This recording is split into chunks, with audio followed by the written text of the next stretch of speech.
നമസ്കാരം മാന്യ പ്രേക്ഷകർക്ക് ഓപ്പൺ ഫോറത്തിലേക്ക് സ്വാഗതം. സംസ്ഥാനത്ത് UDF സർക്കാർ നടപ്പാക്കിയ പ്രിയദർശിനി പദ്ധതി. സംസ്ഥാനത്തെ KSRTCയുടെ ഓർഡിനറി ബസ്സുകളിൽ സ്ത്രീകൾക്ക് സൗജന്യ യാത്രാ പദ്ധതി നടപ്പിലാക്കിയിട്ട് ആഴ്ചകൾ പിന്നിടുകയാണ്.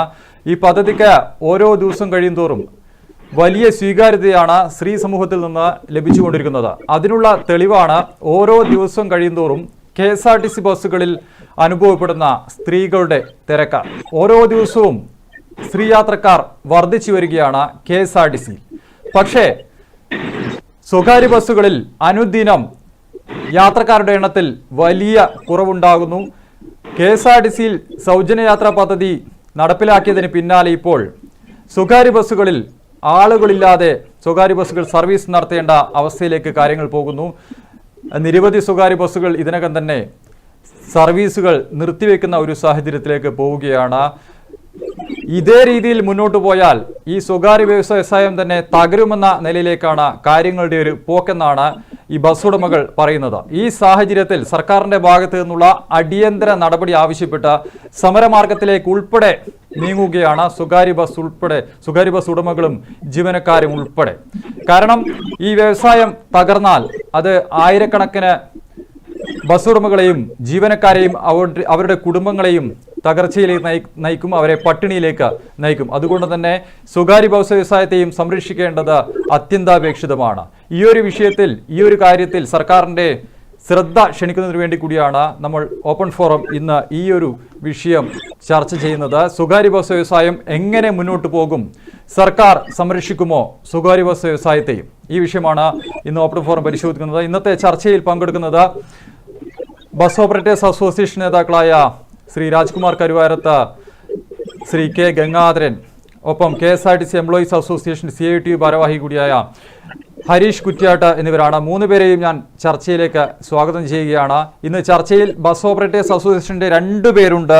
നമ്മൾ ഇന്നത്തെ ചർച്ചയുടെ ഗൗരവം കൂടി കണക്കിലെടുത്താണ് ഈ അസോസിയേഷന്റെ 2 പേരെ ഈ ചർച്ചയിൽ ഉൾപ്പെടുത്തിയിരിക്കുന്നത്. ആദ്യം ഞാൻ രാജ്കുമാർ കരുവാരത്തിലേക്ക് പോവുകയാണ്. ശ്രീ രാജ്കുമാർ കരുവാരത്ത്, നിങ്ങളുടെ പ്രതീക്ഷകൾ, നിങ്ങളുടെ വ്യവസായത്തെ സർക്കാർ സംരക്ഷിക്കുമെന്ന പ്രതീക്ഷകളൊക്കെ തന്നെ ഇല്ലാതായി എന്ന് തോന്നിയ സാഹചര്യത്തിലാണ് ഇപ്പോൾ ഈ മാസം 20 മുതൽ സെക്രട്ടേറിയറ്റ് മുന്നിൽ സമരം ഉൾപ്പെടെയുള്ള നടപടികളിലേക്ക് പോകാൻ ബസ് ഉടമകൾ നിർബന്ധിതരായത്.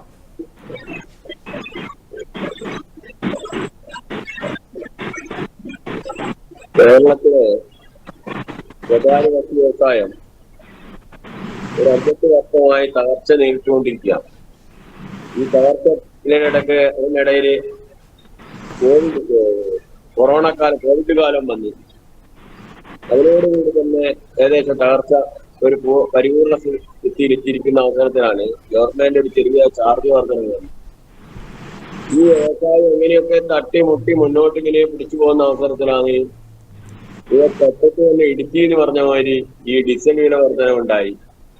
അതോടുകൂടി തന്നെ സ്ത്രീകളുടെ സൗജന്യയാത്ര, ഈ 2 കൂടി വന്നതിന് ശേഷം തകർച്ച പരിപൂർണതയിലെത്തി. ഒരു ദിവസം പോലും 1 മണിക്കൂറുകളും ബസ് സർവീസുകൾ നടത്തിക്കൊണ്ടുപോകാൻ സാഹചര്യത്തിലാണുള്ളത്. അപ്പൊ അതിന് ഞങ്ങള് ഇപ്പൊ ജൂൺ 15 മുതലാണ് ഈ സ്ത്രീ സൗജന്യ യാത്ര കേരളത്തിൽ നടപ്പിലാക്കുന്നത്. അത് കഴിഞ്ഞിട്ട് 4 ദിവസം കഴിഞ്ഞതിന് ശേഷം മന്ത്രിയെയും മുഖ്യമന്ത്രിയൊക്കെ കണ്ടതിന് ശേഷം നിങ്ങളുടെ കാര്യത്തിൽ എന്തെങ്കിലും ഒരു പരിഗണന നമ്മൾ ഉണ്ടാക്കി തരാം. അപ്പൊ ഞങ്ങൾ 2-3 ഡിമാൻഡുകൾ വെച്ചിരുന്നു. ഈ സൗജന്യ യാത്രക്ക് ഞങ്ങൾ എതിരല്ല. പക്ഷെ അതോടുകൂടി തന്നെ ഇവിടെ കേരളത്തിലെ 10-100 വർഷം മുന്നേ ഈ സ്വകാര്യ ബസ് വ്യവസായത്തിൽ ഏർപ്പെട്ട ഈ പാരമ്പര്യമായി വരുന്നവരുണ്ടോ, അതോടുകൂടി തന്നെ ഇപ്പൊ 10, 48, 50 വർഷമായി രംഗത്തുള്ള ബസ് ഉടമസ്ഥന്മാരുണ്ട്. വളരെ കുറച്ച് വിഭാഗമാണ് ഇപ്പൊ കുറച്ച് അടുത്ത കാലത്തായിട്ട് ഈ രംഗത്ത് വന്നത്. അപ്പൊ അവരും അതോടുകൂടി ലക്ഷോപലക്ഷം ഇതുമായിട്ട് ബന്ധപ്പെട്ടതും പ്രത്യക്ഷത്തിലും അപ്രത്യക്ഷത്തിലും ഈ ഏകദേശം ലക്ഷക്കണക്കിന് തൊഴിലാളികൾ ഉപജീവനമാർഗം കഴിക്കുന്ന മേഖല തകർന്ന തൽഫലമായി ഒരു തരത്തിലും മുന്നോട്ട് പോകുന്നില്ല. അപ്പൊ അതിന്റെ സംരക്ഷിക്കേണ്ട ബാധ്യത ഗവൺമെന്റ് ഉണ്ട്. അത് ഗവൺമെന്റിനെ സംബന്ധിച്ചിടത്തോളം തന്നെ വലിയ നഷ്ടമാണ്. ഇപ്പം തന്നെ നമ്മുടെ കേരളത്തിൽ 10-32,000 സ്വകാര്യ ബസ്സുകൾ ഉണ്ടായെങ്കിൽ അത് 8,000-9,000 ഇടയിൽ ഒതുങ്ങിയിരിക്കുക.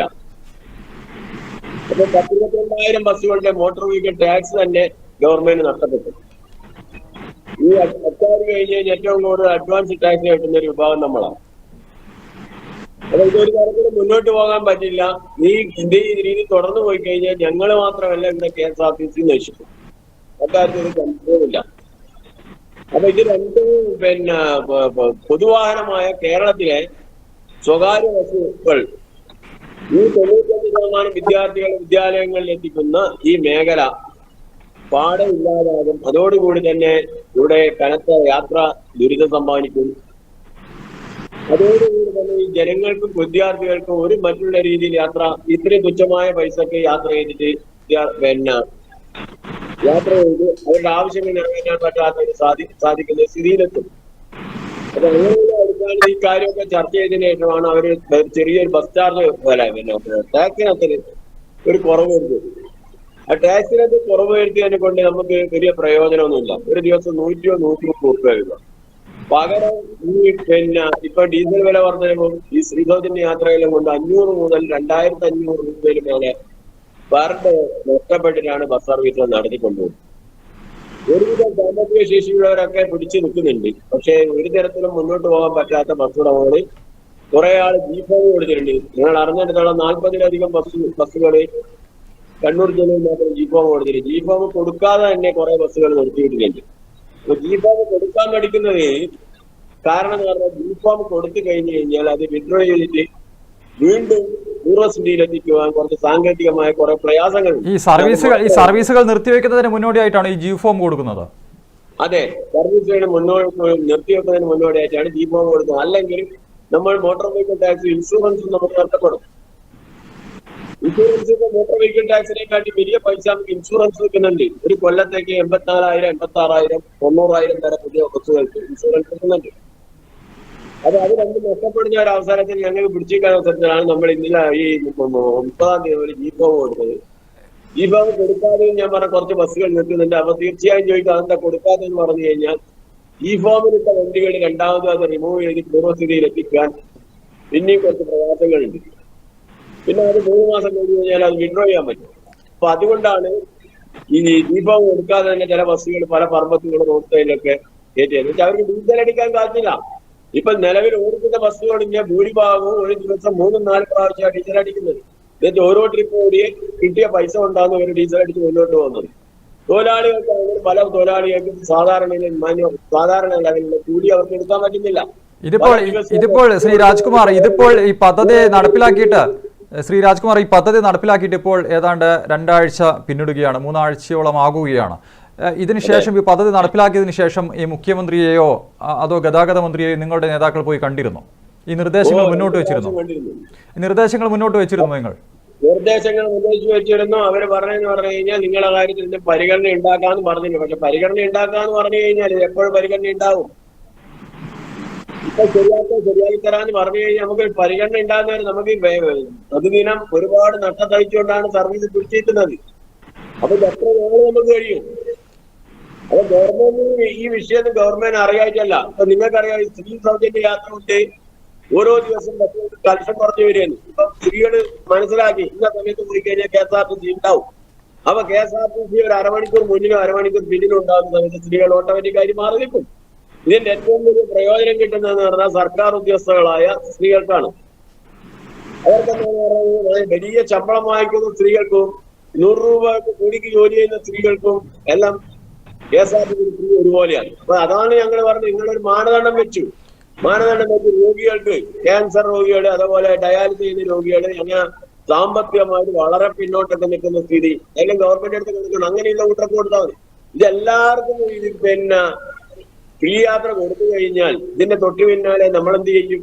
ഞാൻ പറഞ്ഞു, ഞങ്ങളെ സംബന്ധിച്ചോളം 50% സ്ത്രീ യാത്രക്കാരുടെ പഴയ സ്ത്രീകളെല്ലാം, അതായത് ഈ രോഗികൾക്കും സാമ്പത്തികമായി പിന്നോക്കം നിൽക്കുന്നവർക്കും മാത്രമായി ഈ സൗജന്യ പദ്ധതി നടപ്പിലാക്കണം അല്ലെങ്കിൽ ക്രമീകരിക്കണം എന്നാണ് നിങ്ങൾ മുന്നോട്ട് വെച്ച പ്രധാന നിർദ്ദേശം. ഒരു ഡിമാൻഡ് സാമ്പത്തികമായിട്ടും അതേപോലെ അശരണരായി കിടക്കുന്ന രോഗികൾക്കും ആ ഡിമാൻഡ് അംഗീകരിച്ചാൽ നിങ്ങളുടെ പ്രശ്നങ്ങൾ പരിഹരിക്കപ്പെടും. ഇല്ല, ഒരു പരിധി വരെ ഞങ്ങൾക്ക് വരും. നമ്മൾ 2-3 നിർദ്ദേശങ്ങൾ പറഞ്ഞിട്ടുണ്ട്. ഒന്ന് ഡീസലിന്റെ സബ്സിഡി, ഡീസലിന്റെ വില കുറക്കുക. അപ്പൊ എന്ന് പറഞ്ഞാൽ ഒരുപാട് ഇതിപ്പോൾ ശ്രീ രാജ്കുമാർ ഒരുപാട് നിർദ്ദേശങ്ങൾ നിങ്ങൾ മുന്നോട്ട് വെച്ചാൽ ആ നിർദ്ദേശങ്ങളെല്ലാം സർക്കാർ അംഗീകരിക്കാനുള്ള ഒരു സാധ്യതയില്ല. നിങ്ങൾ മുന്നോട്ട് വെക്കുന്ന പ്രധാന ഒരു നിർദ്ദേശം എന്താണ്? ആ നിർദ്ദേശം കൊണ്ട് നിങ്ങളുടെ പ്രശ്നം പരിഹരിക്കാൻ പറ്റുമോ? ആ നിർദ്ദേശം എന്താണ്? പ്രധാനമായിട്ട് നമ്മൾ പറഞ്ഞ ഡീസലിന്റെ സെയിൽ ടാക്സ് ഒഴിവാക്കുക. കേരള ഗവൺമെന്റ് ഡീസലിന്റെ സെയിൽ ടാക്സ് ഒഴിവാക്കാൻ പ്രധാന നിർദ്ദേശം നമ്മൾ വെച്ചു. അത് അംഗീകരിച്ചാൽ നിങ്ങളുടെ പ്രശ്നം തീരും. അതല്ല, അത് 2-3 ഡിമാൻഡ് ഉണ്ട്. പിന്നീട് നമ്മൾ പറഞ്ഞു നിങ്ങൾക്ക് അങ്ങനെയാണെങ്കിൽ 0 ടിക്കറ്റ് പിന്നെ ഞങ്ങളുടെ ബസ് യാത്ര നമ്മൾ നടപ്പിലാക്കാം. സ്ത്രീകൾക്ക് ഇപ്പൊ KSRTC 0 ടിക്കറ്റ് കൊടുക്കുന്നില്ലേ? അതേപോലെ ഞങ്ങൾ കൊടുക്കാം. ആ പൈസ ഗവൺമെന്റ് നമുക്ക് തന്ന മതി. അത് അല്ലെങ്കിൽ ഞങ്ങൾ പറഞ്ഞിട്ട് നിങ്ങൾക്ക് ഞങ്ങളെ ബസ് വാടകയ്ക്ക് തരാം, ഞങ്ങളെ ബസ്സിന് അങ്ങോട്ട് വാടകയ്ക്ക് തരാന്ന്. ഈ മുഖ്യമന്ത്രിയും ഗതാഗത മന്ത്രിയും ഒക്കെ പറയുന്നത് നിങ്ങളുടെ സ്വകാര്യ ബസ്സുകളുടെ നികുതിയൊക്കെ കുറച്ചിട്ടുണ്ട്, സഹായിക്കാനാണ് നിങ്ങളെ എന്നൊക്കെയാണ് പറയുന്നത്. അതൊക്കെ എത്രമാത്രം നിങ്ങൾക്ക് സഹായകരമാകുന്നുണ്ട്? 100 രൂപ, 130 രൂപ, 115 രൂപ, 100 രൂപ, 130 രൂപ ഒരു ബസ്സിന് കിട്ടും ഒരു ദിവസം. അപ്പൊ പെർ ഡേ 2500 രൂപ നഷ്ടപ്പെട്ട കൊണ്ടു 100 രൂപ, 130 രൂപ ഇട്ടതിനെ കൊണ്ട് ഈ പ്രശ്നം പരിഹരിക്കാൻ കഴിയാം. ശരി താങ്കളിലേക്ക് ഞാൻ വരാം. ശ്രീ കെ ഗംഗാധരൻ, താങ്കൾ ബസ് ഓപ്പറേറ്റേഴ്സ് അസോസിയേഷന്റെ തലശ്ശേരിയിലെ നേതാവാണ്. ഈ തലശ്ശേരിയിലൊക്കെ എങ്ങനെയാണ് സാഹചര്യങ്ങൾ? സ്വകാര്യ ബസ്സുകൾ നിരത്തുകളിൽ നിന്ന് ഒഴിവായി തുടങ്ങുകയാണോ? എല്ലാ ബസ്സുകളും ഇപ്പോഴും സർവീസ് നടത്തുന്നുണ്ടോ തലശ്ശേരിയിൽ ഈ പദ്ധതി വന്നതിന് ശേഷം? ഈ പദ്ധതി വന്നതിന് ശേഷം അതിന് മുമ്പേ തന്നെ ഈ സ്വകാര്യ ബസ് മേഖല എന്ന് പറഞ്ഞു കഴിഞ്ഞാൽ അനുദിനം തകർന്നുകൊണ്ടിരിക്കുന്ന ഒരു മേഖലയായിരുന്നു. ഈ അടുത്തായിട്ടുണ്ടായിരുന്ന ഡീസൽ വില വർധനവ് കാരണം ഏകദേശം 1 ലിറ്ററിന് 8 രൂപയുടെ വർധനവ് ഉണ്ടായപ്പോൾ തന്നെ ഒരു 100 ലിറ്റർ ഡീസൽ അടിക്കുന്ന ഒരു ബസ്സിന് 800 രൂപ പ്രതിദിനം അതിന്റെ ചെലവിൽ വർദ്ധിക്കുകയാണ്. അതോടൊപ്പം തന്നെയാണ് ഈ സ്ത്രീകൾക്കുള്ള സൗജന്യ യാത്രയും കൂടി വന്നത്. ഇപ്പോൾ സ്വാഭാവികമായിട്ടും KSRTC പല മേഖലകളിലും പല റൂട്ടുകളിലും പ്രൈവറ്റ് ബസ്സുകൾക്ക് പാരലായിട്ട് തന്നെ സർവീസ് നടത്തുന്നുണ്ട്. അത്തരം ബസ്സുകളെ വന്നിട്ട് വളരെയേറെ ബാധിച്ചിട്ടുണ്ട്. അത് പലരും വന്നിട്ട് സർവീസ് നിർത്തിവെക്കേണ്ടതായ നിർദ്ദേശങ്ങളും അവര് പങ്കുവച്ചിട്ടുണ്ട്. പക്ഷേ ഈ സർവീസ് പെട്ടെന്ന് നിർത്തി കഴിഞ്ഞാൽ ഉണ്ടാകുന്ന പ്രയാസങ്ങളും കാരണം ഒരു ജീപ്പോം കൊടുത്ത് നിർത്തി കഴിഞ്ഞാൽ അത് ജീപ്പോം വിഡ്രോ ചെയ്യുമ്പോൾ ആ ബസ്സിനുണ്ടാകുന്നതായ അറ്റകുറ്റപ്പണികളും മറ്റും അത് കണക്കിലെടുത്തുകൊണ്ടാണ് ഇപ്പോൾ പെട്ടെന്ന് വന്ന് ഇങ്ങനെ നിർത്താതിരിക്കുന്നത്. അത് ചില ബസ്സുകളൊക്കെ നിർത്തിയിട്ടുമുണ്ട്. കൂടുതൽ സാമ്പത്തികമായിട്ട് അല്ലെങ്കിൽ KSRTC അതിന്റെ മുന്നിലും പിന്നിലും ഉണ്ടാവുന്ന ബസ്സുകൾ നിർത്തിയിട്ടുണ്ട്. അപ്പൊ ഇതിനൊരു പരിഹാരം കാണാതെ പോയിട്ട് സർവീസ് മുന്നോട്ട് കൊണ്ടുപോകാൻ പറ്റില്ല. കാരണം ഇവിടെ തൊഴിലാളികൾക്ക് കൃത്യമായിട്ടുള്ള വേതനം കൊടുക്കാൻ പറ്റുന്നില്ല, അതുപോലെ തന്നെ ഡീസൽ അടിക്കാൻ പറ്റുന്നില്ല. അപ്പൊ അത്തരം സാഹചര്യത്തിൽ ഗവൺമെന്റ് ഇതിനെ ഒരു പരിഹാരം കണ്ടേ പറ്റൂ എന്നുള്ളതാണ് എനിക്ക് പറയാനുള്ളത്. അതോടൊപ്പം തന്നെ നിങ്ങൾക്കറിയാം, ഇവിടെ നമുക്ക് മുന്നേ സംസാരിച്ച രാജവേട്ടൻ പറയുണ്ടായി, ഇവിടെ കേരള ഗവൺമെന്റ് 1 ലിറ്റർ ഡീസൽ അടിക്കുമ്പോൾ 22 രൂപ 60 പൈസയോളം കേരള ഗവൺമെന്റ് ട്രഷറിയിൽ നമ്മൾ ടാക്സ് ആയിട്ട് കിട്ടുന്നുണ്ട്. അറ്റ്ലീസ്റ്റ് ആ പൈസയെങ്കിലും വന്നിട്ട് നമുക്ക് സബ്സിഡി ആയിട്ട് തരിക. അതോടൊപ്പം തന്നെ മറ്റ് വിദ്യാർത്ഥികളുടെ ചാർജ്, കാരണം അത് നമുക്കിവിടെ സൂചിപ്പിക്കാതിരിക്കാൻ പറ്റില്ല. കാരണം കഴിഞ്ഞ 10-14 വർഷമായിട്ട് നമ്മൾ ആവശ്യപ്പെടുന്നതാണ് വിദ്യാർത്ഥികളുടെ ചാർജ് വർദ്ധിപ്പിക്കണമെന്ന് ആവശ്യപ്പെട്ടുകൊണ്ട് കഴിഞ്ഞ സർക്കാരിന്റെ സമയത്ത് 3 കമ്മീഷൻ റിപ്പോർട്ട് കൊടുത്തിട്ടുണ്ട്. അപ്പൊ അത് ഒന്നും തന്നെ ഒരു നടപടി എടുക്കാതെ ഇന്നും കേവലം 1 രൂപ വാങ്ങിച്ചും കൊണ്ടാണ് വിദ്യാർത്ഥികളെ നമ്മൾ യാത്ര ചെയ്യാൻ അനുവദിക്കുന്നത്. അപ്പൊ ഇതിലൊക്കെ മാറ്റം വരാതെ ഈ സർവീസ് അല്ലെങ്കിൽ ഈ കേരളത്തിലെ പ്രൈവറ്റ് ബസ് വ്യവസായം മുന്നോട്ട് കൊണ്ടുപോകാൻ പറ്റില്ല. ഒരു സമരപ്രഖ്യാപനം ഇല്ലാതെ തന്നെ അത് സ്വയം നിന്നു പോകുന്ന ഒരു സ്ഥിതിയാണ് ഇവിടെ നേരിട്ടുകൊണ്ടിരിക്കുന്നത്. സ്ത്രീകളുടെ സൗജന്യത്തെ സംബന്ധിച്ച് ഞങ്ങള് പറയുന്നില്ല അത് തെറ്റാണെന്നുള്ളതൊന്നും നമ്മൾ പറയുന്നില്ല. സ്ത്രീകൾക്ക് സൗജന്യ യാത്ര കൊടുക്കുമ്പോഴും ഈ പ്രൈവറ്റ് ബസ്സുകളും കൂടി സംരക്ഷിച്ചുകൊണ്ടായിരിക്കണം ഒരു ഇത് നടപ്പിലാക്കേണ്ടത് എന്നുള്ളതാണ് ഞങ്ങള് അന്നും ഇന്നും പറഞ്ഞുകൊണ്ടിരിക്കുന്നത്. ഗവൺമെന്റിന്റെ ഭാഗത്തുനിന്ന് കാരണം ഇപ്പൊ പറഞ്ഞു കഴിഞ്ഞു, ടാക്സ് 50% ടാക്സ് നികുതി നമുക്ക് ഇളവ് ചെയ്തു തന്ന വക നമുക്ക് ആകെ കിട്ടുന്നതെന്ന് പറഞ്ഞ ഒരു ദിവസം വന്നിട്ട് 130 രൂപ 140 രൂപ വരെയാണ്. അതേ സമയത്ത് ഈ സൗജന്യ യാത്ര വന്നതോട് കൂടിയിട്ട് ശരാശരി 1000 മുതൽ 2500 3000 രൂപ വരെ ഒരു ബസ്സിന് നഷ്ടം സംഭവിക്കുന്നുള്ളതാണ്. അപ്പൊ ഇതിനൊരു പരിഹാരം കാണേണ്ടത് ഗവൺമെന്റ് അടിയന്തരമായിട്ട് കാണണം. കാരണം ഗവൺമെന്റ് പരിഗണിക്കുക എന്ന് പറയുകയാണെങ്കിലും കൂടുതൽ നീണ്ടുപോയി കഴിഞ്ഞാൽ ബസ്സുകളുടെ സർവീസ് നടത്താൻ പറ്റില്ല, നഷ്ടം സഹിച്ചുകൊണ്ട് നടത്താൻ പറ്റില്ല. അതാണ് നമുക്ക് പറയാനുള്ളത്. ശരി താങ്കൾക്ക് വരാം. ശ്രീ ഹരീഷ് കുറ്റിയാട്ട, ഈ സ്വകാര്യ ബസ് ഉടമകൾ പറയുന്നത് ഈ സ്ത്രീ സൗജന്യ യാത്രാ പദ്ധതി കൊണ്ട് അത് സ്വകാര്യ ബസ് വ്യവസായത്തെ മാത്രമല്ല അത് KSRTCയെ കൂടി തകർക്കുമെന്നാണ്. ഈ പദ്ധതി ഇപ്പോൾ നടപ്പിൽ വന്നിട്ട് ആഴ്ചകൾ പിന്നിടുകയാണ്. താങ്കൾക്ക് എന്താണ് തോന്നുന്നത്? ഈ പദ്ധതിയുമായി മുന്നോട്ട് പോകാൻ തന്നെ ആയിരിക്കുമോ KSRTCയുടെ തീരുമാനം, സർക്കാരിന്റെ തീരുമാനം? അങ്ങനെ മുന്നോട്ട് കൊണ്ടുപോകാൻ സാധിക്കുമോ സർക്കാരിന്? ഈ സ്ത്രീ സൗജന്യ യാത്രയുമായി ബന്ധപ്പെട്ട് സർക്കാർ UDF അധികാരത്തിൽ വരുന്ന സമയത്ത് പ്രഖ്യാപിച്ച ഇന്ദിരാ ഗ്യാരണ്ടി പ്രകാരമാണ് ഈ പദ്ധതി കേരളത്തിൽ നടപ്പിലാക്കിയത്. UDFന്റെ പ്രധാനപ്പെട്ട തെരഞ്ഞെടുപ്പ് വാഗ്ദാനങ്ങളിൽ ഒന്നായിരുന്നു ഈ സ്ത്രീ സൗജന്യ യാത്ര എന്ന് പറയപ്പെടുന്ന പ്രിയദർശിനി യാത്ര. അപ്പൊ കഴിഞ്ഞ 15-ാം തീയതിയാണ് ഈ യാത്ര 15-ാം തീയതിയാണ് ഇത് ആരംഭിക്കുന്നത്. ഈ ജൂൺ 15-ന് ഏകദേശം 2 ആഴ്ച കഴിഞ്ഞു.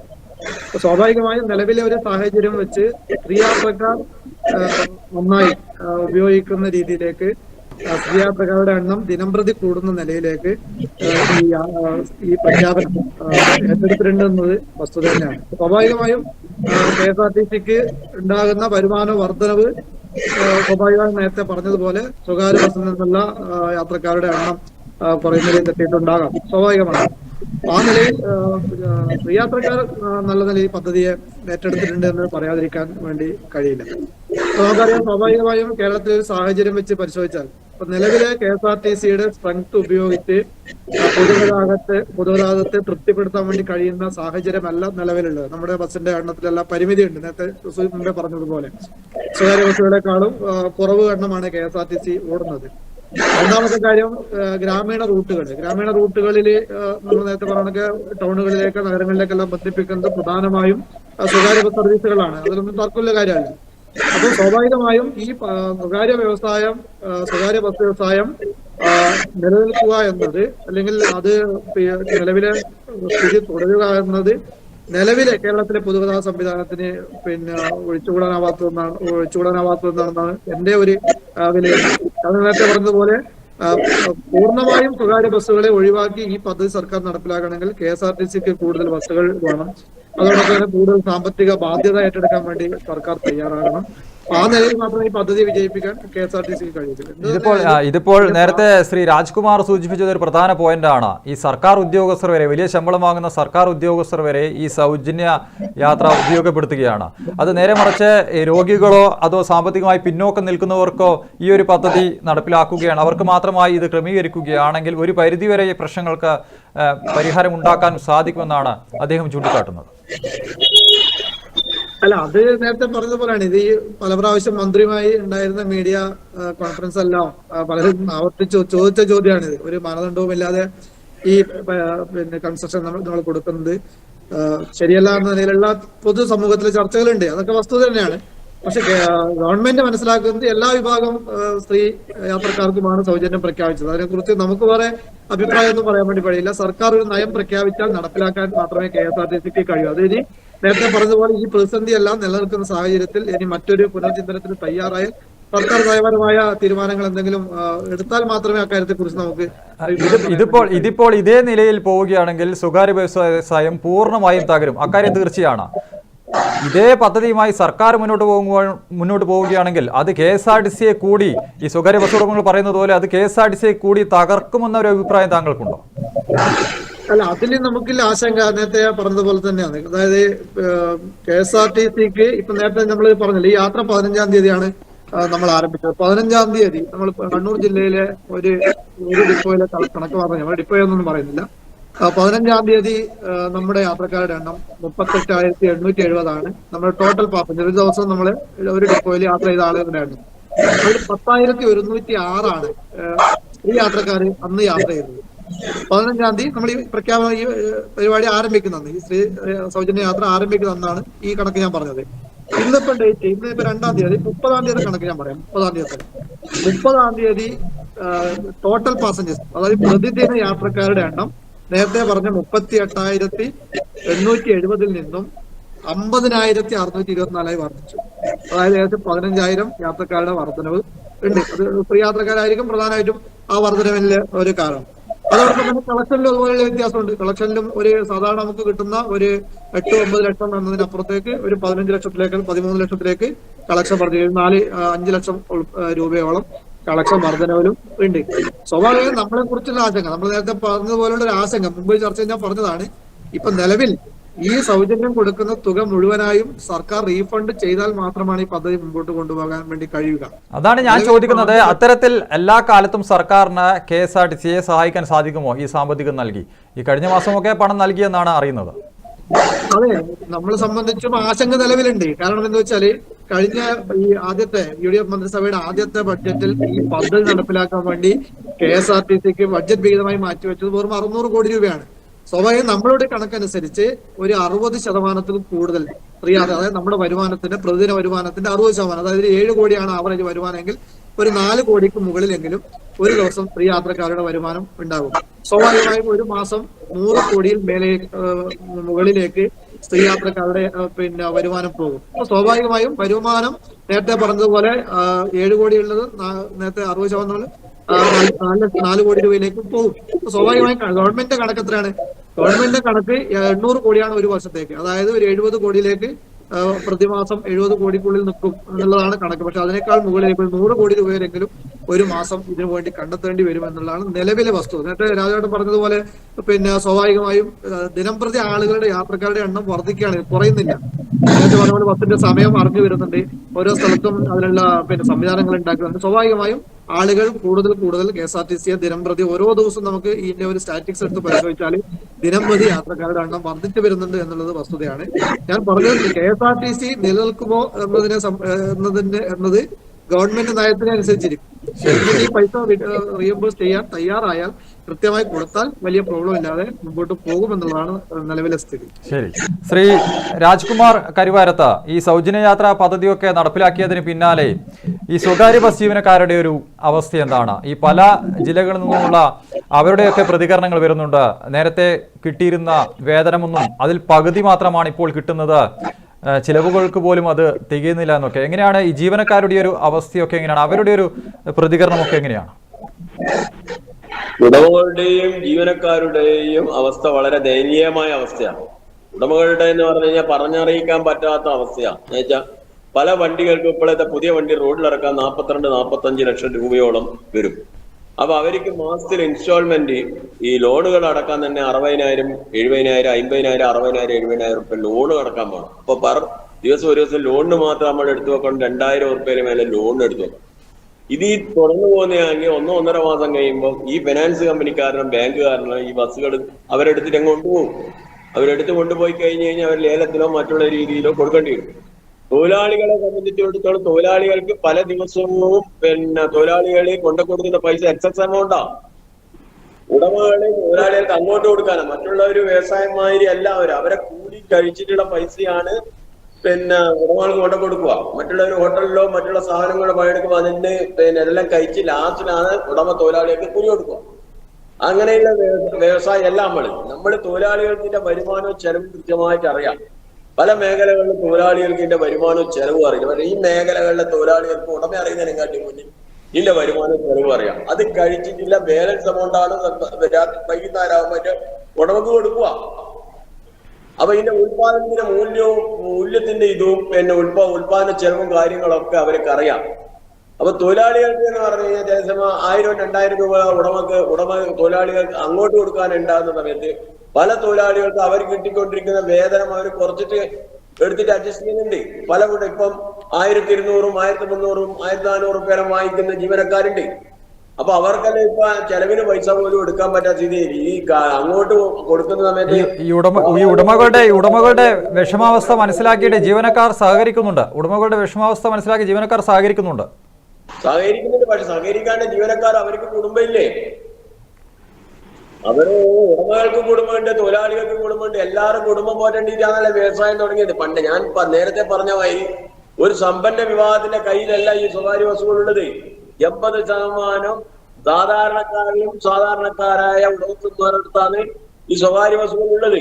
പണ്ട് വലിയ പ്രമാണിമാരെ നടത്തിയിരുന്ന വ്യവസായം ഇന്നത് തിരിച്ച് 1-2 ബസ്സുകളും അല്ലെ ഒരു ബസ്സിന് 2 ആൾ ഷെയറിലും കൂട്ടിയിട്ട് നടത്തുന്ന അവരവർക്ക് ഉപജീവന മാർഗം കഴിക്കുന്ന വ്യവസായം മാത്രമായിട്ട് മാറിക്കൊണ്ടിരിക്കുകയാണ്. ഇതിന് വലിയൊരു വ്യവസായ ശൃംഖലയൊന്നുമില്ല. ഇതിന് ഒരു 10-12% ആൾക്കാരാണ് സാമ്പത്തികമായി ഉന്നത സ്ഥിതിയിലെത്തുന്നത്. അത് അവർ മറ്റു ഗൾഫ് മേഖലകളിൽ നിന്നും മറ്റുള്ള മേഖലകളിലെല്ലാം അവർ വരുമാനം കൊണ്ടുവന്ന് ഇവിടെ ഒരു ബസ് സർവീസ് നടത്തി ഇത് പോഷിപ്പിക്കുന്ന കൂട്ടറാണ്. മറ്റേ 48-50 കൊല്ലമായിട്ട് ഇതുകൊണ്ട് മാത്രം ഉപജീവനം കഴിക്കുന്ന തൊഴിലാളികളുണ്ട്, അതുപോലെ ഉടമസ്ഥന്മാരും ഉണ്ട്. ആ തൊഴിലാളികൾക്ക് അവരെ വീട്ടിൽ കൊണ്ടുപോകാൻ ഈ കാര്യമൊക്കെ പറഞ്ഞിട്ട് അവരെ വീട്ടിൽ കൊണ്ടുപോകുന്ന സമയത്ത് അവരെ ഭാര്യമാർക്കും കുട്ടികൾക്കും വിദ്യാഭ്യാസത്തിനും വീട്ടു ചെലവിനും മറ്റുള്ള രീതിയിലും കാശ് കിട്ടാണ്ട് എന്തെങ്കിലും നടക്കുമോ?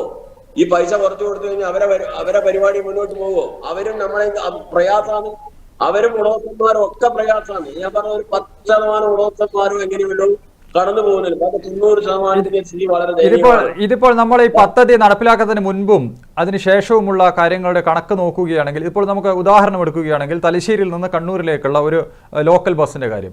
ഈ തലശ്ശേരിയിൽ നിന്ന് കണ്ണൂരിലേക്ക് ഒരു ലോക്കൽ ബസ് ഒരു ദിവസം മുഴുവൻ സർവീസ് നടത്തിയാൽ ഈ ഡീസൽ അടിക്കാനും അതിന് ജീവനക്കാർക്ക് വേതനമൊക്കെ നൽകിയ ശേഷം ഉടമയ്ക്ക് എത്ര പൈസ ലഭിച്ചിരുന്നു ഈ പദ്ധതി നടപ്പിലാക്കുന്നതിന് മുൻപ്? ഇപ്പോൾ പദ്ധതി നടപ്പിലാക്കിയതിന് ശേഷമുള്ള അവസ്ഥ എന്താ? ഇപ്പൊ അത് പല ബസ്സുകാർക്ക് ഒന്നും കിട്ടാത്ത അവസ്ഥയുണ്ട്. ഇപ്പൊ ഞാൻ കഴിഞ്ഞ ഞായറാഴ്ച 2 ദിവസം മുന്നേ എന്റെ ഒരു ബസ് ഓടി ഞങ്ങൾക്ക് 52, ഞാൻ കലക്ടറേറ്റ് എന്റെ കീച്ചയിലില്ല, അല്ലെ ഞാൻ കാണിച്ചത് നിങ്ങൾക്ക് സുമാരി കാണിച്ചത് തുറന്നിട്ട് ഡീസലും തൊഴിലാളികളെ കൂലി എടുത്തിട്ട് 52 രൂപയായില്ലേ. ഞാൻ എപ്പം അവസരത്തിന് ഞാൻ 52 രൂപയാണ് എനിക്ക് ബാലൻസ് തന്നെ. അത് തൊഴിലാളികളെ കൂലി എന്ന് പറഞ്ഞു കഴിഞ്ഞാൽ ആ ബസ് കഴുകിയ പൈസ പോലും ഒന്നും കൊടുത്തിട്ടില്ല. ബസ് കഴുകാൻ 150 രൂപ വേണം. പൈസ ഇല്ലാത്തതുകൊണ്ട് 52 രൂപ ബാക്കിക്കൊണ്ടിരുന്ന 150 രൂപ ബസ് അവർക്ക് കൊടുത്തു കഴിഞ്ഞാൽ പിന്നെ കണ്ടക്ട് 100 രൂപ എക്സസ് എമൗണ്ട് ആവുക എന്റെ പോക്കറ്റിൽ. അല്ലെങ്കിൽ ഞാൻ നിങ്ങൾക്ക് പറഞ്ഞ് ഞാൻ നിങ്ങൾക്ക് ഇങ്ങനെ എടുത്ത് കാണിച്ചു തരുവാനും. ഇത് വളരെ സത്യമായ അവസ്ഥ, എന്റെ അവസ്ഥ എന്നല്ല, എല്ലാവരുടെ അവസ്ഥയാണെന്ന് ഇതാണില്ല. വളരെ ദയനീയമായ, ഇപ്പൊ അടുത്ത കാലം 10-48 കൊല്ലമായി ഈ ഫീൽഡിലുള്ള ഒരു ഉടമസ്ഥനാണ് ഞാൻ. 1976-77 കാലങ്ങളിലെ ഞാൻ ഉള്ള ഒരു ഉടമസ്ഥനാണ്. ഇന്നലെ നമ്മളുള്ള. പക്ഷെ ഇങ്ങനെ ഒരു ദയനീയമായ അവസ്ഥ ഇവിടെ ഇടതുപക്ഷ ഗവൺമെന്റും വലതുപക്ഷ ഗവൺമെന്റും ഒക്കെ ഭരിച്ചിട്ടുണ്ട്. ഇങ്ങനെയും ഒരു ദയനീയമായ അവസ്ഥ ഇപ്പൊ അടുത്ത കാലത്തൊന്നും വന്നിട്ടില്ല. പ്രശ്നങ്ങൾ അന്നും ഉണ്ടായിരുന്നു, ഇന്നും ഉണ്ടായിരുന്നു. പക്ഷെ ഇതൊരു തരത്തിലും മുന്നോട്ട് കൊണ്ടുപോകാൻ പറ്റാത്ത, പറഞ്ഞറിയിക്കാൻ പറ്റാത്ത ഒരു വ്യവസ്ഥയാണ്. അവർ പരിഹരിക്കുന്നു പറഞ്ഞ് ഇത് എത്ര ദിവസം പരിഹരിക്കാൻ കഴിയുമോ? ഇത് നമുക്ക് കിട്ടുന്ന ലാഭം കുറഞ്ഞിട്ടുള്ള സാരമില്ല, ഉത്പാദനം അതിന്റെ ചെലവ് നിയന്ത്രിക്കാൻ പോലും നമുക്ക് കഴിയുന്നില്ല. വർഷാപ്പ് ബില്ലിന്റെ മറ്റേ ബില്ലിന്റെ എന്തെല്ലാം അവസ്ഥയുണ്ട്. ശരി, താങ്കൾ വരാം. ശ്രീ കെ ഗംഗാധരൻ, നേരത്തെ ഞാൻ തലശ്ശേരിയിൽ നിന്ന് കണ്ണൂരിലേക്ക് യാത്ര ചെയ്യുന്ന ഒരാളാണ്. ആ സമയങ്ങളിൽ ഈ ലിമിറ്റഡ് സ്റ്റോപ്പ് ബസ്സുകളിൽ, സ്വകാര്യ ബസ്സുകളിൽ കൂടുതൽ യാത്രക്കാരെ കാണാം. പക്ഷേ ഈ ടൗൺ ടു ടൗൺ ബസ്സുകൾ, KSRTCയുടെ ടൗൺ ടു ടൗൺ ബസ്സുകളിൽ ആളുകൾ വളരെ കുറവായിരുന്നു. പക്ഷേ ഈ പദ്ധതി നടപ്പിലാക്കിയതിന് ശേഷം ഇപ്പോൾ നേരെ മറിച്ചാണ് സ്ഥിതി. സ്വകാര്യ ബസ്സുകളിൽ യാത്രക്കാർ നന്നേ കുറവും ഈ KSRTC ബസ്സുകളിൽ സ്ത്രീ യാത്രക്കാർ ഉൾപ്പെടെയുള്ള യാത്രക്കാരുടെ വലിയ തിരക്കും കാണാനുണ്ട്. ഈ ഗതാഗത മന്ത്രി കഴിഞ്ഞ ദിവസം പറഞ്ഞൊരു കാര്യം, ഈ സ്വകാര്യ ബസ് ഉടമകളുടെയും ജീവനക്കാരുടെയും പ്രശ്നം പരിഹരിക്കാൻ അദ്ദേഹം മുന്നോട്ട് വെച്ച ഒരു ഉപാധി എന്ന് പറയുന്നത് ഈ KSRTCയും സ്വകാര്യ ബസ്സുകളും ഒരേ സമയം സർവീസ് നടത്തുന്ന റൂട്ടുകളിലാണ് ഈ വലിയ പ്രശ്നം നേരിടുന്നത്. ഈ മത്സര ഓട്ടം ഒഴിവാക്കി KSRTCക്കും സ്വകാര്യ ബസ്സുകൾക്കും ഒരു സമയക്രമം നിശ്ചയിച്ചാൽ ഈ പ്രശ്നം പരിഹരിക്കാൻ ഒരു പരിധിവരെ സാധിക്കുമെന്ന ഒരു നിർദ്ദേശം അദ്ദേഹം മുന്നോട്ട് വെച്ചിട്ടുണ്ട്. അത് നടപ്പിലാക്കാൻ സാധിക്കുന്നു. ആ നിർദ്ദേശത്തെ നിങ്ങൾ എങ്ങനെ സ്വാഗതം ചെയ്യുന്നുണ്ടോ? KSRTCയില് ഇപ്പോഴത്തെ യാത്രക്കാരുടെ അതുപോലെ പ്രൈവറ്റ് ബസ്സുകളുടെ ഇപ്പോഴത്തെ സ്ഥിതിയും, കാരണം KSRTCയുടെ വക്താവ് തന്നെ ഇവിടെ പറഞ്ഞു കഴിഞ്ഞു, 15-ാം തീയതി ഈ സൗജന്യ യാത്ര നടപ്പിലാക്കിയതിനു ശേഷം എത്ര യാത്രക്കാരുടെ വർധന ഉണ്ടായിട്ടുണ്ടെന്നുള്ളത്. അപ്പൊ അതിൽ നിന്ന് മനസ്സിലാക്കാൻ പ്രൈവറ്റ് ബസ്സുകളിലെ യാത്രക്കാരല്ല, സ്ത്രീ യാത്രക്കാരെല്ലാം തന്നെ KSRTCയിലേക്ക് പോയി കഴിഞ്ഞു എന്നുള്ളതാണ് യാഥാർത്ഥ്യം. അല്ലാതെ ഒരു സുപ്രഭാതത്തിൽ വന്നിട്ട് പെട്ടെന്ന് വന്നിട്ട് 15,000 ബസ്സിൽ ആളുകളുടെ വർദ്ധിപ്പിക്കാവില്ല. അപ്പൊ വരുമാനത്തിൽ തന്നെയാണ് അതിൽ ചോർച്ച വന്നിരിക്കുന്നത്. അതാണ് വസ്തുത. പിന്നെ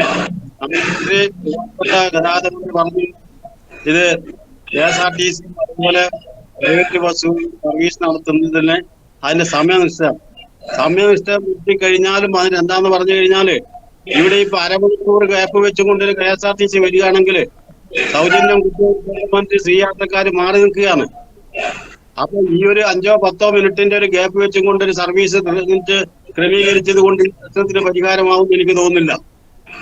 കാരണം 10 മിനിറ്റ് അല്ല 1/4 മണിക്കൂറോ കഴിഞ്ഞിട്ട് KSRTC വരുന്നുണ്ടെങ്കിൽ അത് ആ യാത്രക്കാർ മൊത്തമായിട്ട് ഫ്രീ ആയിട്ടുള്ള സ്ത്രീ ജനങ്ങൾ മാറി ക്രമീകരണം കണ്ടെന്താണ് ചെയ്യാൻ പറ്റുന്നത്? അല്ലെങ്കിൽ എല്ലാ ബസ്സിനും 15 മിനിറ്റ് 20 മിനിറ്റും ഗ്യാപ്പ് ഉണ്ടോ? ഇല്ലല്ലോ. ഇവിടെ ഓരോ മിനിറ്റ് 20 മിനിറ്റ് വെച്ചുകൊണ്ട് ബസ് സർവീസ് നടത്തുകയാണ്. അപ്പൊ അതുകൊണ്ട് മാത്രം വന്നിട്ട് ഇതിന്റെ പ്രശ്നം പരിഹരിക്കപ്പെടുമെന്ന് ഞങ്ങൾക്ക് തോന്നുന്നില്ല. ഇതിന് കൊടുക്കുന്നത് പോലെ മാറ്റി സാമ്പത്തികമായിട്ടുള്ള ആനുകൂല്യങ്ങൾ ഇതിലും പ്രൈവറ്റ് ബസ്സിലും തന്നിട്ട് മാത്രമേ ഇത് രക്ഷപ്പെടാൻ സാധിക്കുകയുള്ളൂ. കാരണം ഇപ്പൊ നമ്മളെ KSRTC പറഞ്ഞു ഇവിടെ മന്ത്രി പറഞ്ഞിരിക്കുന്ന 800 കോടിയാന്ന് ഒരു വർഷത്തേക്ക് KSRTCക്ക് വന്നിട്ട് ഇതുവരെ നഷ്ടം സംഭവിക്കുന്ന അത് സർക്കാർ കൊടുക്കും എന്നുള്ളതാണ്. അപ്പൊ ഞങ്ങൾക്കാര് വെച്ച് ഈ നഷ്ടം, ഞങ്ങളുടെ നഷ്ടം ആര് വില വെച്ച് തരും? അപ്പൊ അതുകൂടി ഉണ്ട്. കാരണം ഇത് ഇപ്പൊ പറഞ്ഞതുപോലെ സ്വയം തൊഴിൽ എന്നുള്ള നിലയിൽ ഏർപ്പെട്ടിരിക്കുന്നവരാണ് ഈ ഉടമകള് ഒട്ടുമിക്കതും. അതുപോലെ തന്നെ ഇതിനെ ആശ്രയിച്ചുകൊണ്ടിരിക്കുന്ന കുടുംബങ്ങള്, തൊഴിലാളികള്, അവരൊക്കെ പട്ടിണി ആകുമ്പോൾ ഇതിന് വന്നിട്ടുള്ള ആനുകൂല്യങ്ങളും സർക്കാരിന്റെ ഭാഗത്ത് നിന്ന് കിട്ടിയെങ്കിൽ മാത്രമേ ഈ മേഖല സംരക്ഷിക്കാനും അതുപോലെ ജനങ്ങളുടേതായ യാത്രാ സൗകര്യവും സുഗമമായിട്ട് കൊണ്ടുപോകാൻ പറ്റും. ശരി. ശ്രീ ഹരീഷ് കുറ്റ്യാട്ട, നേരത്തെ LDF സർക്കാർ 10 വർഷം മുമ്പ് അധികാരത്തിലേറുന്ന സമയത്തൊക്കെ തന്നെ KSRTC വലിയ നഷ്ടത്തിലായിരുന്നു. ജീവനക്കാർക്ക് ശമ്പളമൊക്കെ മുടങ്ങുന്ന ഒരു സാഹചര്യം ഉണ്ടായിരുന്നു. അത് പിന്നെ പതിയെ ആ ജീവനക്കാർക്ക് ശമ്പളവും അതോടൊപ്പം തന്നെ പെൻഷനും ഒക്കെ ലഭിക്കുന്ന രീതിയിലേക്ക് കാര്യങ്ങൾ മാറിയിരുന്നു. അത് വലിയ നഷ്ടമില്ലാത്ത രീതിയിൽ ജീവനക്കാർക്ക് ശമ്പളമൊക്കെ കിട്ടുന്ന നിലയിലേക്ക് കാര്യങ്ങൾ മാറിയിരുന്നു. പക്ഷേ അന്ന് ശമ്പളമൊക്കെ കിട്ടാതിരുന്ന ആ ജീവനക്കാരുടെ അവസ്ഥ, ആ കുടുംബങ്ങളുടെ അവസ്ഥയൊക്കെ താങ്കൾക്ക് കൃത്യമായി അറിഞ്ഞിട്ടുണ്ടാവും. അത് അനുഭവിച്ച ആളായിരിക്കും കൂടി. ഇപ്പോൾ ആ അവസ്ഥ ഈ സ്വകാര്യ ബസ് ജീവനക്കാർക്കാണ് ഉണ്ടായിരിക്കുന്നത്. അവർക്ക് കുടുംബം പോറ്റാനാവാത്ത ഒരു സാഹചര്യത്തിലേക്ക് കാര്യങ്ങൾ പോകുന്നു. അന്ന് KSRTCയിലെ ജീവനക്കാർ കുടുംബങ്ങൾ അനുഭവിച്ച അതേ അവസ്ഥ ഇന്നിപ്പോൾ സ്വകാര്യ ബസ് ഉടമകളും ജീവനക്കാരും അവരുടെ കുടുംബങ്ങളും അനുഭവിക്കുന്ന ഒരു സ്ഥിതിയിലേക്ക് കാര്യങ്ങൾ പോകുന്നു. തീർച്ചയായും ഈ വ്യവസായത്തെ കൂടി സർക്കാർ സംരക്ഷിക്കേണ്ടതല്ലേ? അതിന് ഞാൻ നേരത്തെ സൂചിപ്പിച്ച പോലുള്ള ചില ഘടകങ്ങൾ വളരെ പ്രധാനമാണ്. ഞാൻ നേരത്തെ നമ്മൾ പറഞ്ഞതുപോലെയുള്ള KSRTCയെ കൊണ്ട് മാത്രം കേരളത്തിനകത്ത് നിലവിലെ പൊതുഗതാഗത സംവിധാനം നടപ്പിലാക്കാൻ നിലവിൽ കഴിയില്ല. ഇനി ഭാവിയിൽ അത് സംഭവിക്കുമെന്ന് നമുക്ക് പറയാൻ വേണ്ടി പറ്റും. നിലവിൽ അത് പറ്റില്ല എന്നുള്ളത് ഉറപ്പ് തന്നെയാണ്. കാരണം ജീപ്പം കൊടുത്ത് ബസ്സുകൾ കുറെ നിർത്തിക്കഴിഞ്ഞാലുള്ള പ്രയാസം നമ്മൾ ഇപ്പം തന്നെ നമ്മുടെ ബസ്സിൽ പീക്ക് ടൈമിൽ രാവിലെയും വൈകുന്നേരവുമുള്ള പീക്ക് ടൈമിലുള്ള ഓവർ ക്രൗഡ് പറഞ്ഞറിയിക്കാൻ പറ്റാത്തതാണ്. ആ നിലയിൽ ജീവനക്കാരെ സംബന്ധിച്ച് വലിയ പ്രയാസമുണ്ട്. മുമ്പ് പറഞ്ഞ പോലെ ഒരു പഠനമോ അല്ലെങ്കിൽ ശാസ്ത്രീയമായ ഒരു പഠനമോ നടത്താതെ അല്ലെങ്കിൽ വേണ്ടത്ര ഭൗതിക സാഹചര്യങ്ങൾ ഒരുക്കാതെ എല്ലാമാണ് ഈ പദ്ധതി നടപ്പിലാക്കിയെന്ന ആക്ഷേപം നമ്മളെ സംബന്ധിച്ചുണ്ട്. CITU സംഘടനയെ സംബന്ധിച്ച് ആക്ഷേപമുണ്ട്. നേരത്തെ ഈ ഓവർ ക്രൗഡ് ഇപ്പൊ നിലവിലുള്ള സാഹചര്യത്തിൽ തന്നെയാണ് ഈ ഓവർ ക്രൗഡ് ഞാൻ പറയുന്നത്. അപ്പൊ സ്വാഭാവികമായും പൊതുഗതാഗത സംവിധാനത്തിൽ നിന്നും സ്വകാര്യ ബസ്സുകൾ പാടെ മാറുന്നാൽ നിലവിലുള്ള KSRTCയെ കൊണ്ട് ഈ നിലവിലെ യാത്രാ സൗകര്യം ഒരുക്കുക എന്നുള്ളത് വളരെ പ്രയാസമുള്ള കാര്യമാണ്. അപ്പൊ സ്വാഭാവികമായും കേരളം പോലെ ഇപ്പം നേരത്തെ സാധാരണ നമ്മൾ പറയുന്ന ഒരു വാദം ഇന്ത്യയിലെ മറ്റു സംസ്ഥാനങ്ങളിൽ അതായത് ഈ സ്വകാര്യ ബസ് വ്യവസായത്തെയും സംരക്ഷിക്കേണ്ട ബാധ്യത സർക്കാരിനുണ്ടെന്ന അഭിപ്രായം താങ്കൾക്കുണ്ട്? തീർച്ചയായും സംരക്ഷിക്കണം. നമ്മൾ ഈ നിലവിലെ പ്രയാസം മറികടക്കണമെങ്കിൽ നിലനിന്നേ പറ്റൂ ഈ സമയത്ത്. പക്ഷേ അതിന് ചില നിർദ്ദേശങ്ങൾ ഈ സ്വകാര്യ ബസ് ഉടമകൾ സർക്കാരിന് മുന്നിൽ വെച്ചിട്ടുണ്ട്. അതിൽ പ്രധാനപ്പെട്ടതാണ് ഈ 0 ടിക്കറ്റ് സംവിധാനം സ്വകാര്യ ബസ്സുകളിൽ നടപ്പിലാക്കുക, അതിനുള്ള പണം സർക്കാർ നൽകുക. മറ്റൊന്ന് ഈ ഡീസലിന്റെ സെയിൽസ് ടാക്സ് ഒഴിവാക്കുക. അതോടൊപ്പം ഈ രോഗികൾക്കും ഈ സാമ്പത്തികമായി പിന്നോക്കം നിൽക്കുന്നവർക്കും മാത്രമായി ഈ സൗജന്യ യാത്രാ പദ്ധതി പരിമിതപ്പെടുത്തുക. ഈ നിർദ്ദേശങ്ങൾ സർക്കാർ ഏതെങ്കിലും പരിഗണിക്കുമെന്ന് താങ്കൾക്ക് തോന്നുന്നുണ്ടോ? അല്ല, അതാണ് ഞാൻ പറയാൻ വന്നത്. നമ്മൾ സ്വാഭാവികമായും ഈ വിഷയം ചർച്ച ചെയ്യുമ്പോൾ നമ്മൾ പറയുക KSRTC ഉള്ള മറ്റ് കേരളത്തിന് പുറത്തുള്ള സംസ്ഥാനങ്ങളിലെല്ലാം ഈ പദ്ധതി നടപ്പിലാക്കിയിട്ടുണ്ട്. 8ഓളം സംസ്ഥാനങ്ങൾ നടപ്പിലാക്കിയിട്ടുണ്ട്. ആ സംസ്ഥാനങ്ങളിലെല്ലാം ഈ സ്വകാര്യ ബസ് വ്യവസായവുമായി വലിയ അജിറ്റേഷൻ ഉണ്ടായിരുന്ന വസ്തുതയാണ്. സ്വാഭാവികമായും ഇത് മറികടക്കണമെങ്കിൽ നേരത്തെ പറഞ്ഞതുപോലെ സ്വകാര്യ ബസ് വ്യവസായം നടത്തുന്നവർ ചില നിർദ്ദേശങ്ങൾ സർക്കാരിന് മുമ്പിലെല്ലാം എല്ലാ സംസ്ഥാനങ്ങളിലും വെച്ചിട്ടുണ്ട്. ഞാൻ മനസ്സിലാക്കുന്നത് നാളിതുവരെ ഡൽഹി ആയാലും കർണാടക ആയാലും തെലുങ്കാന ആയാലും ഒരു സംസ്ഥാനത്തും സ്വകാര്യ സംരംഭകർക്ക് നിലനിൽക്കുന്ന സാഹചര്യത്തിൽ നിന്ന് മുന്നോട്ട് പോകാനുള്ള ഒരു പരിഹാരവും ഇന്ത്യയിലെ ഒരു സംസ്ഥാനങ്ങളിലും ഇന്ന് വരെ നടപ്പിലാക്കിയിട്ടില്ല എന്നുള്ളതാണ് ഞാൻ മനസ്സിലാക്കുന്നത്. അപ്പൊ ഇവിടുത്തെ സംസ്ഥാന സർക്കാരും ഇവർക്ക് സഹായകരമായ ഒരു നടപടിയിലേക്ക് പോകില്ല എന്നൊരു സൂചനയാണ് താങ്കളുടെ വാക്കുകളിലുണ്ട്. സ്വാഭാവികമായി നമ്മൾ മനസ്സിലാക്കേണ്ടത് വെച്ചാല് ഇപ്പം നമ്മൾ നേരത്തെ പറഞ്ഞതുപോലെ ഒരു പൊതുഗതാഗതത്തിന്റെ ദീർഘകാല സുസ്ഥിര മാതൃക എന്ന് പറയപ്പെടുന്നത് നടപ്പിലാക്കണമെങ്കിൽ കുറച്ച് പ്രയാസമുള്ള കാര്യമാണ്. നമ്മൾ പറഞ്ഞല്ലോ, കുറച്ച് പ്രയാസമുള്ള കാര്യമാണ്. ഒന്ന് അത് നടപ്പിലാക്കണേ, സുസ്ഥിര മാതൃക നമ്മൾ നടപ്പിലാക്കണമെങ്കിൽ ഗവൺമെന്റ് നമുക്കിപ്പോ KSRTC ഇപ്പൊ സ്വകാര്യ ബസ് ഓപ്പറേറ്റേഴ്സ് പറയുന്നത് പോലെ KSRTC നൽകുന്നത് പോലെയുള്ള സൗജന്യങ്ങൾ നമ്മൾ നൽകാം. ആ സഹായം സർക്കാർ പ്രൈവറ്റ് ഓപ്പറേറ്റേഴ്സിനും കൊടുക്കണമെന്നാണ് പറയുന്നത്. അപ്പൊ അങ്ങനെ ഗ്യാപ്പ് വയബിലിറ്റി ഫണ്ടിന്റെ റീഫണ്ടിങ് നടന്നാല്, അല്ലെങ്കിൽ അതുപോലെയുള്ള സാമ്പത്തിക ആനുകൂല്യങ്ങൾ സ്വകാര്യ മേഖലക്ക് നൽകിയാൽ മാത്രമേ ഈ പറയുന്ന നിലയിൽ നടത്തിക്കൊണ്ടുപോകാൻ വേണ്ടി കഴിയും. അപ്പൊ അങ്ങനെയുള്ള ഒരു നിലപാട് സർക്കാർ സ്വീകരിക്കാൻ സാധ്യതയില്ല എന്നാണ് ഞാൻ മനസ്സിലാക്കുന്നത്. സ്വാഭാവികമായും ഒരു വലിയ പദ്ധതികൾ നേരത്തെ പറയണൊക്കെ പുറത്തു കടക്കാൻ വേണ്ടി പറ്റാത്ത നിലയിൽ, നേരത്തെ സൂചിപ്പിച്ചല്ലോ ഡീസലിന്റെ ടാക്സ്, സെയിൽസ് ടാക്സ് കുറച്ചാൽ, അല്ലെങ്കിൽ നേരത്തെ പറഞ്ഞ പോലെ 60 വയസ്സിന് മുകളിലുള്ളവർക്ക് ഈ സൗജന്യ യാത്രാ പ്രഖ്യാപനം മാറ്റിയാൽ, കുട്ടികൾക്ക് മാത്രമാക്കിയാൽ ഇതെല്ലാം രക്ഷപ്പെടുമെന്ന് വിചാരിക്കുന്നത് ഒരു കാരണവശാലും നടക്കാതെ കാര്യമാണ്. ഇതിപ്പോ നമ്മൾ ചർച്ച ചെയ്യുന്ന സ്വകാര്യ ബസ് വ്യവസായവുമായി ബന്ധപ്പെട്ടാണ്. കഴിഞ്ഞ ചർച്ചയിൽ പറഞ്ഞതാണ് ഇതിന്റെ ദൂരവ്യാപകമായ പ്രത്യാഘാതം വരാൻ പോകുന്നതേ ഉള്ളൂ. സ്വാഭാവികമായും ബസ് വ്യവസായം നേരത്തെ 10,000 ബസ്സുകൾ, നേരത്തെ ബസ് ഓപ്പറേറ്റേഴ്സിന്റെ മുമ്പേ ഒരു റിപ്പോർട്ടർ ചാനലിലെ ഒരു ചർച്ചയിൽ ഒരു ബിസിനസ് സമയത്ത് മനസ്സിലാക്കുന്നത് 50 ലക്ഷമാണ് ഒരു ആവറേജ് പുതിയ ബസിന്റെ വില എന്നാണ് ഞാൻ മനസ്സിലാക്കുന്നത്. പുതിയ ബസിന്റെ 50 ലക്ഷം രൂപ. സ്വാഭാവികമായും 10,000 ബസ്സാണ് നിലവിൽ ഒരു ആവറേജ് കണക്ക്. 10,000 ബസ് നിലനിൽക്കാം. ഏകദേശം 5,000 കോടി രൂപയുടെ ഒരു ഇൻവെസ്റ്റ്മെന്റ് ആണ് സ്വകാര്യ മേഖല സർക്കാരിൽ നമ്മുടെ എക്കണോമിയിൽ നിക്ഷേപിച്ചിട്ടുള്ളത്. സ്വാഭാവികമായും ആ മേഖല അപ്പാടെ ഇല്ലാതാവും എന്നുള്ളത് പ്രധാനപ്പെട്ട വസ്തുതയാണ്. രണ്ട് ഈ മേഖലയിൽ പണിയെടുക്കുന്നവര്, ഞാൻ നേരത്തെ പറഞ്ഞ നമ്മളൊരു ട്രേഡ് യൂണിയൻ സംഘടന തൊഴിലാളികൾ നേരത്തെ സൂചിപ്പിച്ച പോലെ KSRTC ജീവനക്കാർക്ക് ശമ്പളം കിട്ടാതെ ഉണ്ടായിരുന്ന പ്രയാസം നന്നായി മനസ്സിലാക്കിയവരാണ് നമ്മൾ. സ്വാഭാവികമായും നേരത്തെ പറഞ്ഞ 10,000 സർവീസ് ആണെങ്കിൽ കോവിഡ് കാലം വരെ 3 ജീവനക്കാരെ വെച്ച് ഓപ്പറേറ്റ് ചെയ്യുന്ന സ്വകാര്യ ബസ്സുകൾ ഇന്ന് 2 ജീവനക്കാരെ കൊണ്ടാണ് ഓപ്പറേറ്റ് ചെയ്യുന്നത്. നമ്മൾ KSRTC പോലെ ഡ്രൈവർ കണ്ടക്ടർ മാത്രമേ ഇന്ന് നിലവിൽ ക്ലീനർ എന്ന് പറയുന്ന സംവിധാനം പാടെ സ്വകാര്യ ബസ്സിൽ നിന്ന് മാറി. അപ്പൊ അത് മാറിയാൽ തന്നെ ഏകദേശം 20,000-ഓളം തൊഴിലാളികൾ, അവരുടെ കുടുംബങ്ങൾ, ഒരു വലിയ പ്രതിസന്ധി സ്വാഭാവികമായും ഒരു ട്രേഡ് യൂണിയൻ സംഘടനയിൽ നമ്മൾ നോക്കിക്കാണുമ്പോൾ ഉണ്ട് എന്നുള്ള വസ്തു തന്നെയാണ്.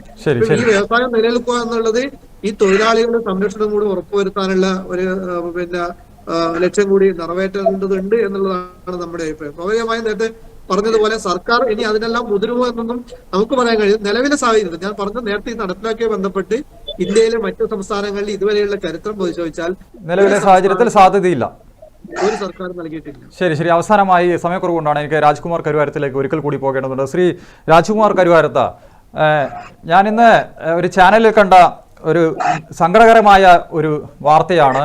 ഈ പത്തനംതിട്ടയിലാണെന്ന് തോന്നുന്നു, ഒരു സ്വകാര്യ ബസ് ജീവനക്കാരൻ അദ്ദേഹം ജോലി ചെയ്യുന്ന ബസ്സിൽ തന്നെ ഈ പലഹാരപ്പൊതി വിൽപ്പന നടത്തുകയാണ്. അപ്പോൾ ചാനൽ റിപ്പോർട്ടർ അദ്ദേഹത്തോട് ചോദിക്കുന്നുണ്ട് ഇത് എന്തുകൊണ്ടാണെന്ന്. അദ്ദേഹം പറയുന്നു, ഒരു പലഹാരപ്പൊതി വിറ്റാൽ തനിക്ക് 5 രൂപ അതിൽ നിന്ന് ലാഭം ലഭിക്കും. ഇത്തരത്തിലൊരു 10 പലഹാരപ്പൊതികൾ വിറ്റാൽ 50 രൂപ കിട്ടും. അങ്ങനെയെങ്കിലും ഈ ഒരു പ്രതിസന്ധിയിൽ നിന്ന് അല്പം ആശ്വാസമാകുമെന്ന് അദ്ദേഹത്തിന് പറയുള്ളൂ. വളരെ സങ്കടകരമായ ഒരു വാർത്തയായിരുന്നു അത്. ഇതേ രീതിയിൽ സ്വകാര്യ ബസ് ജീവനക്കാരും ഒപ്പം ഉടമകളും മറ്റ് തൊഴിൽ മേഖലകളിലേക്ക് പോയി തുടങ്ങിയോ, പോകാൻ തയ്യാറെടുത്തു കഴിഞ്ഞു? അതൊക്കെ ഉണ്ടായിട്ടുണ്ട്.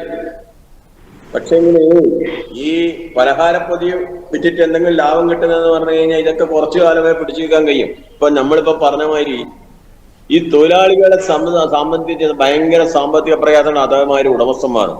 ഈ ഉടമസ്ഥന്മാരും ചുരുക്കി പറയാ, ഉടമസ്ഥന്മാരും തൊഴിലാളികളും വഴിയാധാരാവും, അവരെ കുടുംബങ്ങളും വഴിയാധാരാവും. അവരൊപ്പം ജീവിക്കണ്ട, അവരും ഈ നാട്ടിലെ പൗരന്മാരല്ലേ, വോട്ടവകാശമുള്ള പൗരന്മാരല്ലേ. പക്ഷെ ഇത് നേരത്തെ KSRTC പറഞ്ഞ മാതിരി ഇവര് ഒന്നും ആലോചിക്കാതെയാണ് ഇവർ ഈ പദ്ധതി നടപ്പിലാക്കിയത്. വ്യക്തിപരമായി പറയുന്നതല്ല. ഈ അടുത്ത സ്റ്റേറ്റായ കർണാടകയിലും തമിഴ്നാട്ടിലൊക്കെ നടത്തിയിട്ട് ഇവർ പരാജയപ്പെട്ടിട്ടില്ലേ. അടുത്ത കാലം വരെ കർണാടക KSRTC, തമിഴ്നാട് KSRTC ഒക്കെ ലാഭത്തിലോടിയിരുന്നു. ഈ സൗജന്യ യാത്ര നടപ്പിലാക്കിയതിന് പോലെ അവരൊക്കെ വളരെ വിഷമത്തിലല്ലേ. കർണാടക KSRTC എല്ലാം വലിയ നമ്മളെ കേരളത്തിലെ KSRTC കാട്ടി നഷ്ടത്തിലേക്ക് പോവുക. പക്ഷേ ഇതിപ്പോൾ ശരിക്ക് സർക്കാരിന് തന്നെ ഒരു കുരുക്കായി മാറുകയല്ലേ ശ്രീ രാജ്കുമാർ? ഇതിപ്പോൾ സർക്കാരിന്റെ തെരഞ്ഞെടുപ്പ് ഘട്ടത്തിൽ വന്ന പ്രധാനപ്പെട്ട പ്രഖ്യാപനം, അത് സർക്കാർ അധികാരത്തിലേറി 1 മാസത്തിനുള്ളിൽ തന്നെ നടപ്പിലാക്കുന്നു. അത് പൊടുന്നനെ അത് നിർത്തലാക്കിയാൽ അത് സർക്കാരിന് വലിയ ക്ഷീണം ഉണ്ടാക്കും, തിരിച്ചടി ഉണ്ടാക്കും. പക്ഷേ അത് ആ പദ്ധതിയിൽ നിന്ന് പിന്നോട്ട് പോയില്ലെങ്കിൽ നിങ്ങൾക്ക് അത് വലിയ തിരിച്ചടിയാവും. ഞാൻ നേരത്തെ പറഞ്ഞു, നമുക്കും തിരിച്ചടിയാവും, KSRTCക്ക് തിരിച്ചടിയാവും, ഇപ്പം സർക്കാരിന് തിരിച്ചടിയാവും. ഇതിനിടെ അടുത്ത ദിവസം ട്രാൻസ്പോർട്ട് മന്ത്രി പറഞ്ഞു, ഒരു ദിവസം 2.5 കോടി രൂപയാണ് സ്ത്രീ സൗജന്യ യാത്ര കൊണ്ട് സർക്കാർ നടത്താന്ന് പറയുന്നത്. ഒരു ദിവസം 2.5 കോടി രൂപയാണ് സ്ത്രീ സൗജന്യം കൊണ്ട് സർക്കാരിന് നഷ്ടം എന്ന് പറഞ്ഞത്. എത്ര കാലം ഈ നമ്മളെ സാമ്പത്തിക പക്ഷേ അടിക്കടി ഗതാഗത മന്ത്രി പറയുന്നത് ഇതുപോലും ഒരു നഷ്ടവും KSRTC സംഭവിക്കില്ല എന്നാണ്. അതിനാവശ്യമായ ഇടപെടലൊക്കെ തന്നെ സർക്കാരിന്റെ ഭാഗത്തുനിന്ന് ഉണ്ടാകുമെന്നാണ്. അതൊക്കെ ഇവരിപ്പോ പറയുന്നതാണ്. ഇതിപ്പോ ശരിയാക്കി തരാം സർക്കാർ ഇടപെടേണ്ടത്. അത് ഏതൊരാൾക്കും പറഞ്ഞാൽ മനസ്സിലാവുന്ന വലിയ സാമ്പത്തിക നഷ്ടത്തിലേക്കാണ് സർക്കാർ പോകുന്നത്.